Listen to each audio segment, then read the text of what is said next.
할렐루야. 오늘은 4월 7일 화요일입니다. 오늘도 정시 매일 예배를 드리시는 성도님들의 삶과 가정 위에 하나님의 은혜와 평강이 가득하시기를 축복합니다.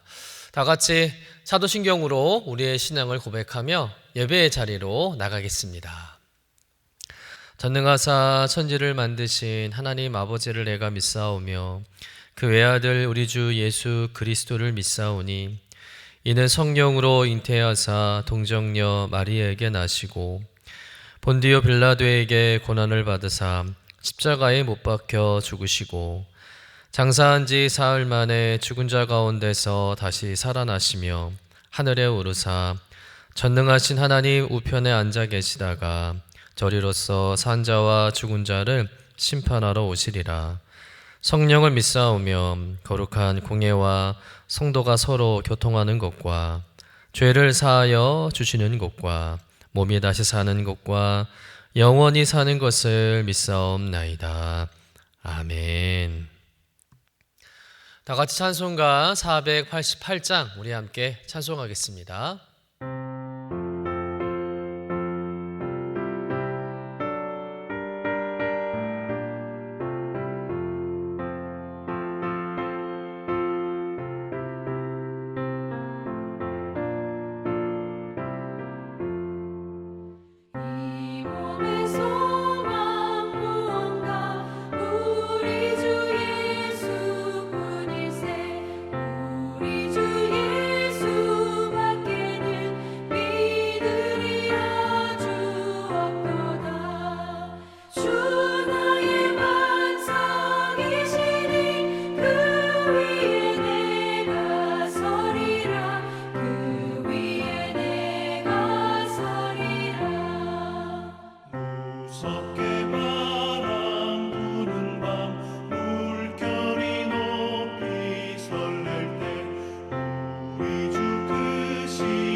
오늘 우리에게 주시는 하나님의 말씀은 시편 90편 1절에서 12절까지의 말씀입니다.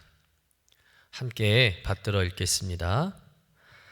주여, 주는 대대에 우리의 거처가 되셨나이다. 산이 생기기 전 땅과 세계도 주께서 조성하기 전 곧 영원부터 영원까지 주는 하나님이시니이다. 주께서 사람을 티끌로 돌아가게 하시고 말씀하시기를 너희 인생들은 돌아가라 하셨사오니 주의 목전에는 천년이 지나간 어제 같으며 밤의 한순간 같을 뿐임이니이다. 주께서 그들을 홍수처럼 쓸어 가시나이다. 그들은 잠깐 자는 것 같으며 아침에 돋는 풀 같으니이다. 푸른 아침에 꽃이 피어 자라다가 저녁에는 시들어 마르나이다. 우리는 주의 노에 소멸되며 주의 분내심에 놀라나이다. 주께서 우리의 죄악을 주의 앞에 놓으시며 우리의 은밀한 죄를 주의 얼굴빛 가운데에 두셨사오니 우리의 모든 날이 주의 분노 중에 지나가며 우리의 평생이 순식간에 다하였나이다. 우리의 연수가 70이여 강건하면 80이라도 그 연수의 자랑은 수고와 슬픔뿐이요 신속히 가니 우리가 날아가니이다. 누가 주의 노여움의 능력을 알며 누가 주의 진노의 두려움을 알리이까. 우리에게 우리날 계수함을 가르치사 지혜로운 마음을 얻게 하소서. 이는 하나님의 말씀입니다. 아멘. 오늘부터는 시편의 말씀을 묵상하며 함께 은혜를 나누고자 합니다. 오늘 우리가 읽은 시편 90편은 참 특별한 시편입니다. 왜냐하면 시편 150편 중에 모세의 유일한 시편이기 때문에 그렇습니다. 성경은 시편의 표제에서 분명하게 이렇게 말하고 있습니다. 하나님의 사람 모세의 기도라고 소개하고 있다는 것이죠. 즉 모세가 쓴 시편이라는 겁니다. 그런데 중요한 것은 이 시편이 언제 기록되었느냐라는 거죠. 성경에 그 정확한 시점이 나오진 않지만 본문의 내용과 흐름을 보면 우리는 그 시기를 충분히 짐작할 수가 있습니다. 이 시편은 모세가 광야에서 수많은 죽음을 목격하며 기록한 시편이라는 거예요.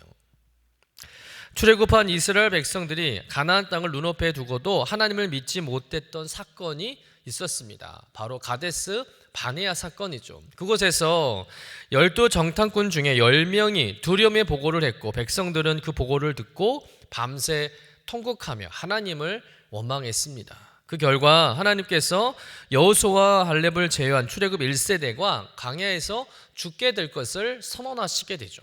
물론 그 하나님의 말씀을 읽고 나서 바로 다 죽은 것은 아니지만 모세는 그토록 갈망했던 가나안 땅을 한 발자국도 밟지 못하고 광야에서 죽는 이스라엘 백성들의 모습을 직접 보고 경험했다는 거예요. 모세가 광야에서 본 것은 단순한 장례식이 아니었다는 겁니다. 어제까지 함께 걷던 동료가 아침에 보니 싸늘한 죽음이 되어 모래 속에 묻히는 광경. 가나안이라는 그 꿈을 꾸었으나 광야의 먼지로 돌아가는 수십만 명의 뒷모습을 보며 많은 고민을 하게 된 것이죠. 그래서 모세는 인생을 다시 보게 되며 질문이 생긴 것입니다. 인생이란 과연 무엇일까? 왜 이렇게 인생은 허무하고 덧없는 것인가? 그 질문 앞에서 모세는 고뇌하며 하나님께 기도를 드리게 됩니다. 그 기도가 바로 오늘 시편 90편의 말씀이라는 거죠. 그렇다면 모세가 이 시편을 통해서 말하고자 하는 것은 무엇일까요? 바로 우리의 인생은 유한한 인생이라는 거죠. 우리 인생이 아무리 권력이 있고 물질이 넉넉해도 천년만년 살 수 있는 인생이 아닙니다. 우리의 인생에는 한계가 있다는 거예요. 반드시 끝이 있습니다. 그런데 우리가 인생이 유한하다는 것을 깨닫는 순간 우리의 삶은 달라지기 시작한다는 거죠. 교만할 수 없다는 겁니다. 중요한 일을 미룰 수 없고요. 또 아무렇게나 살 수 없다는 것이죠. 그렇다면 어떻게 하면 유한한 인생을 지혜롭게 살 수 있을까? 모세는 오늘 시편을 통해서 그 지혜를 우리에게 가르쳐주고 있다는 거죠. 첫 번째는 하나님을 거처로 삼고 사랑하는 것입니다. 우리 본문 1절 2절 말씀 같이 한번 읽어보겠습니다. 주여 주는 대대 우리의 거처가 되셨나이다. 산이 생기기 전 땅과 세계도 주께서 조성하기 전 곧 영원부터 영원까지 주는 하나님이시니이다. 주는 우리의 거처가 되셨다는 고백인데 여기서 거처라는 말은 단순히 머무는 장소를 말하는 것이 아니라 하나님과의 관계를 말하는 것입니다. 여러분 이스라엘 백성들에게 광야 40년 동안 집이 있었습니까? 아니죠. 그들은 매일 텐트를 접고 펴는 나그네의 삶이었습니다. 정착할 땅도 벽돌로 지은 집도 없었습니다. 그런데 모세는 고백하고 있는 거예요. 우리는 집이 없는 게 아니라 영원하시고 전능하신 하나님이 우리의 집이셨다라고 고백하고 찬양하고 있는 것이죠. 그래서 모세는 걱정이 없는 거예요. 어떤 어려움이 있어도 쉽게 무너지지 않았다는 것입니다. 여러분 우리가 돈을 집으로 삼으면 경제가 흔들릴 때 길바닥에 나앉는 기분을 가지게 됩니다. 또 자녀를 집으로 삼으면 자녀가 내 뜻대로 안 될 때 내 인생 전체가 무너질 수도 있다는 것이죠. 그러나 영원하신 하나님을 거처로 삼는 사람은 광야 한복판에 텐트를 치고 살아도 되걸 같은 평안함을 누릴 수 있다는 거예요. 우리가 잘 아는 내 영혼이 은총이 바라는 찬송 가사를 보면 이런 가사가 있습니다. 높은 산이 거친 들이 초막이나 궁궐이나 내주 예수 모신 것이 그 어디나 하늘나라. 여러분, 초막과 궁궐의 차이는 외형에 있지 않다는 거예요. 그 안에 누가 계시는가가 본질이고 중요한 차이라는 것입니다. 세상은 우리에게 자꾸만 더 크고 화려한 궁궐을 짓고 살라고 유혹하죠. 더 넓은 평수의 아파트, 더 높은 주위, 더 든든한 노후 자금이 있어야 내 인생이 안전하다고 속삭입니다. 하지만 기억하시길 바랍니다. 하나님이 계시지 않는 궁궐은 언제 무너질지 모르는 모래성일 뿐이며 그 안에는 진정한 안식이 없다는 거죠. 반면 모세가 걸었던 광야는 메마른 땅이었고 그가 머문 곳은 초라한 텐트였습니다. 그러나 그곳에 하나님의 영광이 임하고 구름기둥과 불기둥이 머물 때 그 거친 들판은 세상 어떤 궁궐보다 안전한 하나님의 나라가 된 줄로 믿습니다. 여러분, 우리의 인생이 유한하여 티끌처럼 사라질 존재임에도 불구하고 우리가 담대할 수 있는 이유가 바로 여기에 있다는 거예요. 영원하신 하나님이 나의 거처가 되어주시면 내가 지금 처한 상황이 비록 거친 들판 같을지라도 광야 같은 곳이라 할지라도 그것은 이미 영생의 기쁨이 시작되는 축복의 장소가 되는 줄로 믿습니다. 여러분, 삶의 현장에 초막이든 궁궐이든 상관없이 주님과 동행하는 그것이 바로 천국임을 믿으시길 간절히 축원합니다.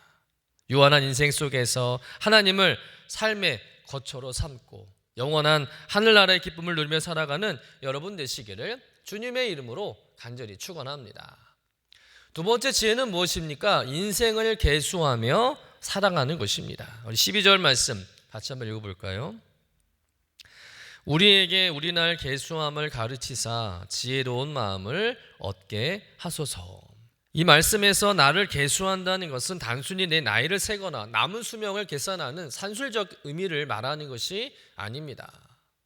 그것은 바로 내 인생의 끝이 있다는 사실을 마음에 새기고 오늘이라는 시간을 하나님의 관점으로 바라보는 영적인 감각을 의미하고 있다는 거예요. 여러분, 모세는 왜 굳이 하나님께 이 계수함을 가르쳐달라고 기도했을까? 그 이유가 바로 이어서 나오게 되는데요. 3절부터 6절까지의 말씀 같이 읽어보겠습니다. 주께서 사람을 티끌로 돌아가게 하시고 말씀하시기를 너희 인생들은 돌아가라 하셨사오니 주의 목전에는 천년이 지나간 어제 같으며 밤의 한순간 같을 뿐임이니이다. 주께서 그들을 홍수처럼 쓸어 가시나이다. 그들은 잠깐 자는 것 같으며 아침에 돋는 풀 같으니이다. 푸른 아침에 꽃이 피어 자라다가 저녁에는 시들어 마르나이다. 모세는 인생의 끝을 분명하게 말하고 있다는 거죠. 인생은 티끌로 돌아가는 존재라는 겁니다. 그리고 이어서 이렇게 말하죠. 주의 목전에는 천년이 지나간 어제 같으며 밤의 한순간 같을 뿐임이니이다. 여러분, 우리는 인생을 길다고 생각합니다. 그러나 하나님 앞에서는 천년도 하루 같고 밤의 한순간에 불과하다는 것이죠. 그리고 더 강하게 말하고 있지 않습니까? 주께서 그들을 홍수처럼 쓸어 가시나이다. 참 충격적인 표현인데 우리 인생은 천천히 사라지는 것이 아니라 마치 홍수가 났을 때처럼 한순간에 쓸려갈 수 있는 그런 연약한 존재라는 거예요. 또 잠깐 자는 것 같다. 아침에 돋는 풀 같다. 아침에는 푸르고 살아있지만 저녁이 되면 시들어버리고 마는 것. 그것이 우리의 인생이라는 것이죠. 여러분, 이 말씀을 보면 우린 분명한 한 가지를 깨닫게 됩니다. 인생은 생각보다 훨씬 짧다는 거예요. 그리고 인생은 반드시 끝이 있다는 것입니다. 그래서 모세는 하나님께 진지하게 기도하는 거예요. 하나님, 내 인생을 계수하며 살게 주십시오 라고 말입니다.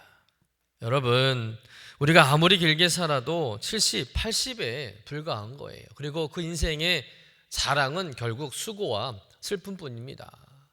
그런데 우리는 이 사실을 알면서도 잊어버리고 살아간다는 거죠. 그래서 우리는 이렇게 말합니다. 오늘 못하면 내일 하면 되지 뭐. 나중에 하면 되지 라고 말하고 있다는 것이죠. 그러나 성경은 분명히 말하고 있습니다. 우리의 인생은 제한되어 있다는 거예요. 우리의 시간은 정해져 있다는 것입니다. 여러분, 만약에 우리 인생이 얼마 남지 않았다는 것을 실감한다면 어떻게 사시겠습니까? 1분 1초가 정말 소중하지 않겠습니까? 시간이 너무 아깝다고 여길 것입니다. 그런데 우리는 시간이 많다고 착각하기 때문에 헛되이 살아간다는 것이죠.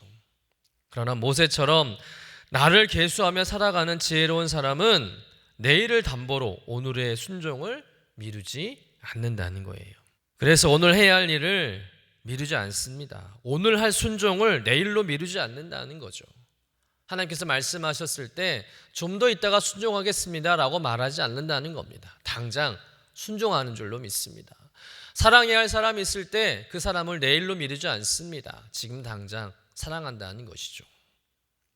또 회개할 일이 있을 때 회개를 내일로 미루지 않습니다. 지금 하나님 앞에 엎드려 회개한다는 것입니다.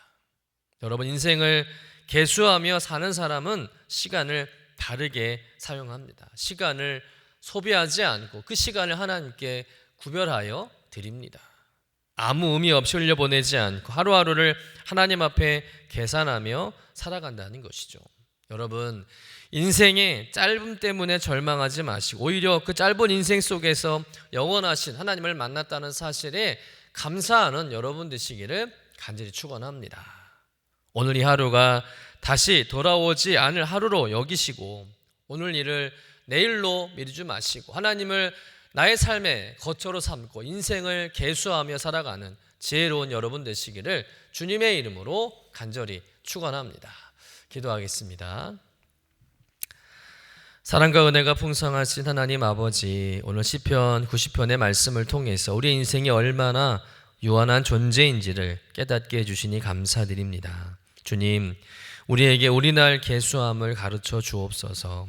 우리 인생이 제한되어 있다는 사실을 잊지 않게 하시고 하루하루를 하나님 앞에 살아가는 저희들 되게 하여 주옵소서.